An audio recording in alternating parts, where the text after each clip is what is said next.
today. You will have time at the end today if we can do better. So I want to remind you how the Pythagorean theorem works because it comes up. So we find out later that we can find a shortest distance from 2 points. So everybody look, right here, this is considered the shortest distance out of all of these. Like this is a distance right here, and this is a distance. This distance right here, the C, oh, when I said shortest distance, that's a lie.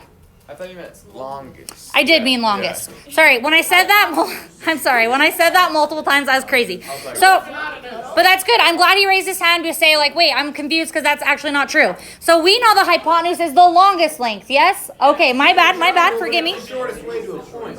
But you're right, that is the shortest way to a point, and that is exactly what I was trying to say, so I'm glad you both fixed me. So that's the shortest way to get from A to B instead of walking down 3 and over 2. It's actually shorter to walk straight across. Let's review how to do the Pythagorean theorem.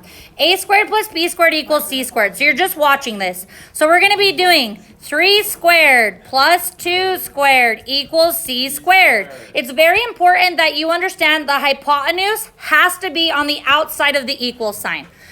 Okay, it's C every time. Okay, so you have to make sure you put it in this order. A squared plus B squared equals C squared. You can't go like this. A squared plus C squared equals B squared. You guys see what I'm saying? That doesn't work. What? B squared plus A squared. Yeah, I mean, you could do that. But my point is C squared has to be on this side of the equal sign. Okay, watch.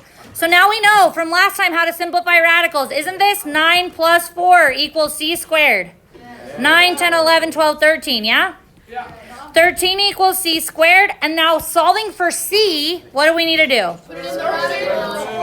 Square root both sides. Now I need to check. Square root of 13 is my answer, but is it the final answer? Is this the prettiest answer possible? Yes. Does 13 break down and pull out groups of 2? No. So we're good. The square root of 13 is a number. It's a decimal number. I don't want the decimal number. Engineers like decimal numbers because it's very like realistic. I am a math teacher, so I want the pretty answer. I want root 13. All right, so then same thing here. Watch, because let's see this one. 5 squared plus 5 squared equals C squared. Isn't that 25 plus 25 equals C squared? 50 equals C squared, square root it. And now if you on the test say the square root of 50, I have to mark you down a little because that's not the prettiest answer. Yes, we need to simplify our radicals. So that's 5 times 10, which is 5 times 5 times 2. So we know we pull out a 5. Left under the radical is a 2. This is the prettier answer of root 50. All right, now everybody write down the word modulus right here in pink. Yep, modulus right there in pink. Right here. Remember, here we go. Listen, stop talking and write the word modulus down. I just pointed to it with an arrow. So fun. I just pointed to it with the arrow. So when we have an XY point, listen, don't talk. When we have an XY point on a graph, we can find I said shortest distance. Is that right? Correct. Shortest distance to the origin. So that's correct. The way I said it there. Not the shortest length. Period. It's the shortest distance to the origin. This is actually just a new word. It's called the modulus. So what are we finding? We're finding the hypotenuse, right? It's nothing different. So let's look right here. How we know that we're being asked to find the modulus is these absolute value signs. So I would write that in my notes. They might not say find the modulus. They might just put that in absolute value signs. Absolute value signs mean find distance from 0. That's what absolute value signs mean. Find distance from 0. So when you see this mathematically, you would say to yourself, oh yeah, I know that we can graph complex numbers on an XY chart, technically the real axis and the imaginary axis. So let's go graph this point to give ourselves a visual. Now from here, you probably are good to just watch. So I'm going to go right 5. True? Yeah. Yes. Right 5 and up 2. So look, I put this point. Now watch what I do. I'm going to drop straight down and create a right triangle. And to create the right triangle, I'm going to then go straight to the origin. Now look, think advancedly with me. What was the distance from here to here? 5. What's the distance from here to here? 2. So now from here, the modulus is the shortest distance to the origin. So now it's just the Pythagorean theorem. True? So I say 5 squared plus 2 squared equals C squared. You're saying 29 equals C squared. I square root both sides, and then I say to myself, is the square root of 29 a final answer? Yes. It does not simplify. There are no groups of 2 we can pull out. So the answer for the modulus is the square root of 29. All right, let's see one more just to show you with negatives. This says to go a distance from 0. So we're going -3 units. -1, 2, 3, and we're going down 4. 1, 2, 3, 4. Wouldn't that be about right there if I'm trying to draw it? Oh, yeah, good enough. Now watch, draw straight down. First draw straight down to the x-axis. What was I at? -3. So my lines are a little slanted. We'll just make it thick. Then you drop to the origin. Did you hear me? Drop to the x-axis and the origin. Create a 90-degree angle. And then we say to ourselves, what is the distance from here to here? 3. Yep, and the distance, now is it technically -3? Yeah. But we're talking distance. Do you guys understand? Yeah. So I'm not going to write -3. That's just me. If you want to write -3, that's fine. It'll work out in the Pythagorean theorem. Isn't a negative squared positive? So it just doesn't really matter. Then right here, from here to here, what's the distance? 5. It's just my drawing's not great. So we'd say 4. So now we do Pythagorean theorem. 4 squared plus 3 squared equals hypotenuse squared or c squared. It doesn't matter which variable we're using. Isn't that 25? So then when we square root both sides, we're getting 5 is our modulus. All right, awesome. Wait, so what do those two equation triangle things have to do with each other? Like, They don't. These were 2 different examples. All right, now look with me before, once again. Okay, so friendly reminder, we already went over this today. The square root of -1 is I. Now do write this down. Now we're going to see today I squared. I squared is mathematically equal to -1. -1 is considered more simplified. It's better. So I'm going to put a smiley face. If we see I squared, you need to write it more simplified. I squared is equivalent mathematically to -1.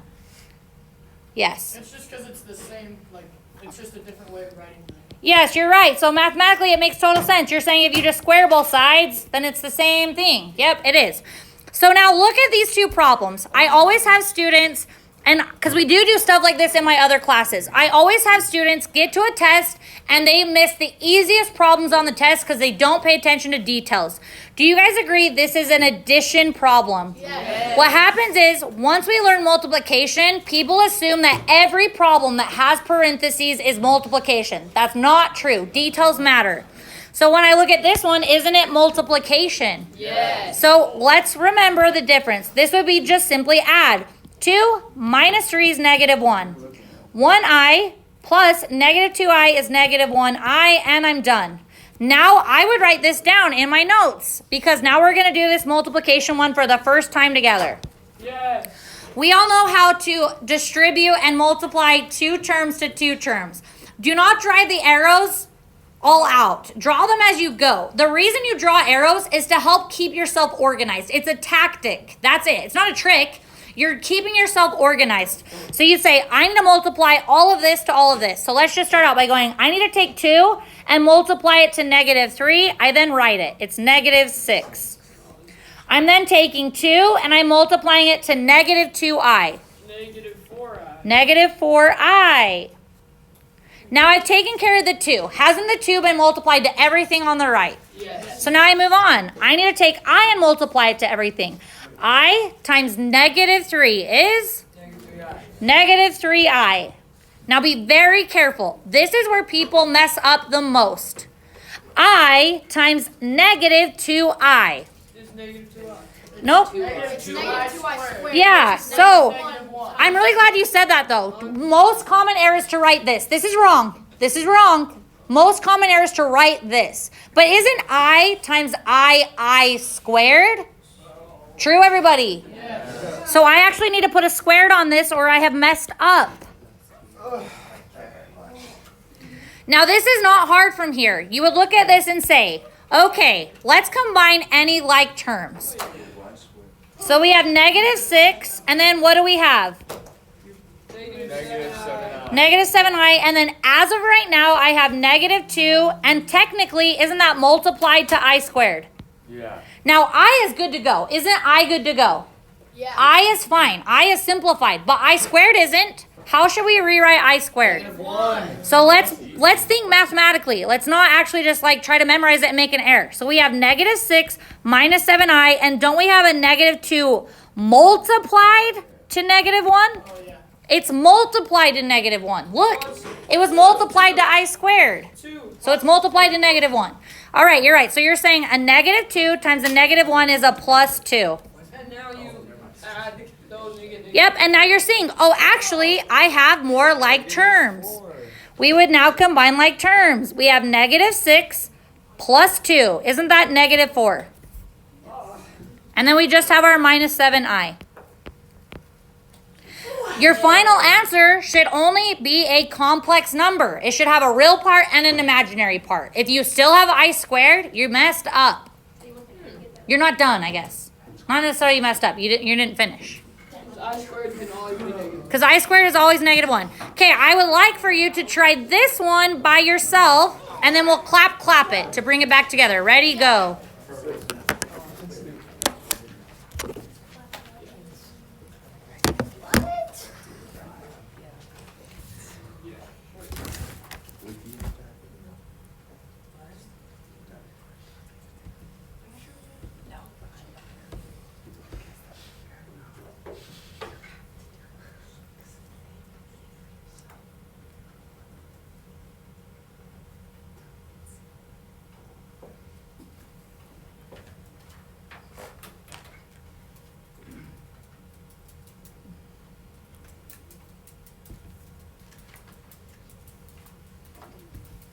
So Gage is not here. Okay. When you have a final answer, just tell me what you get. I'm going to put it off the side. It's okay to be wrong. We don't care. This is the whole point. Welcome to math. We're all going to be wrong all the time. That's the point. All right. So over here, just shout out an answer and share it with me, and then I'm going to write it up here for kicks and giggles. 10i minus 2. Okay? But did you actually do it? You're not just shouting out a random answer. No, I did it. Okay, that's what I was making sure. Yeah, it's I didn't know if I had to clarify that because you guys are sophomores. 10i minus 2. Ooh, Okay.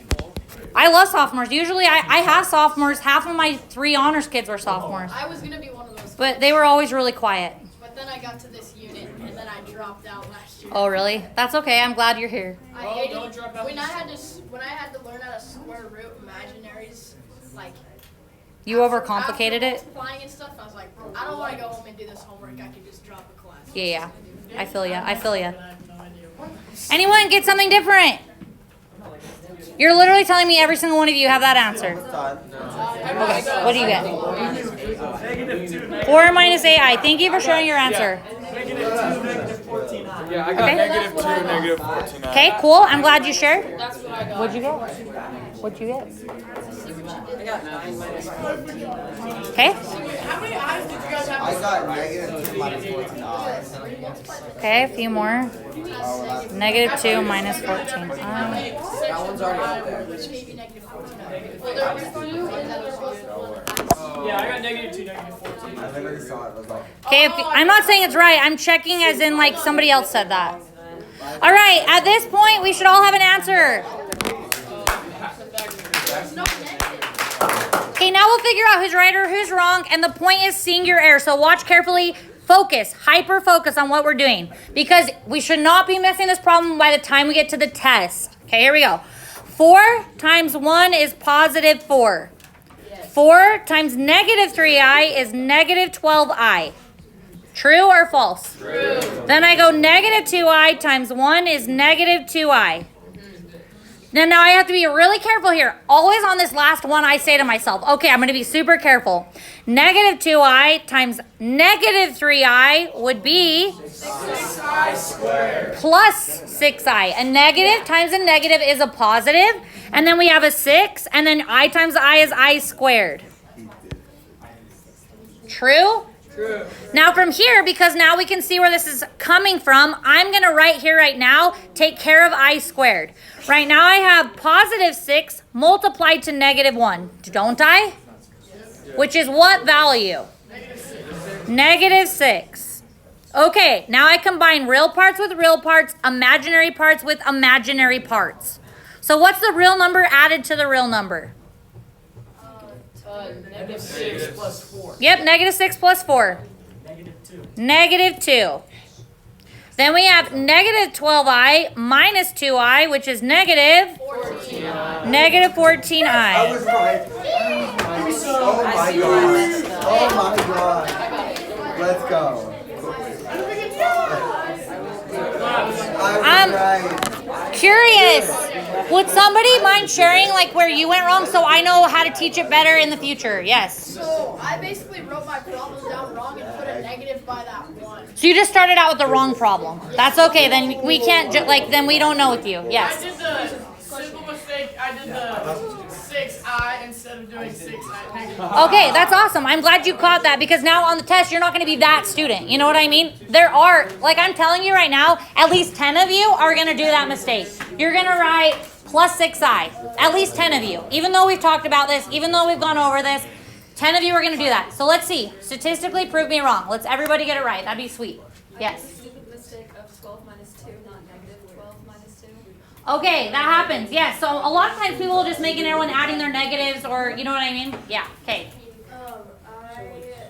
I forgot to combine the positive 6 and the negative 1, so I added 6 and 4 instead of subtracting.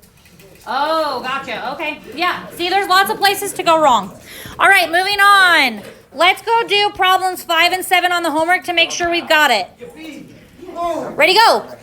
I'm going to clap it here soon. 5 and 7.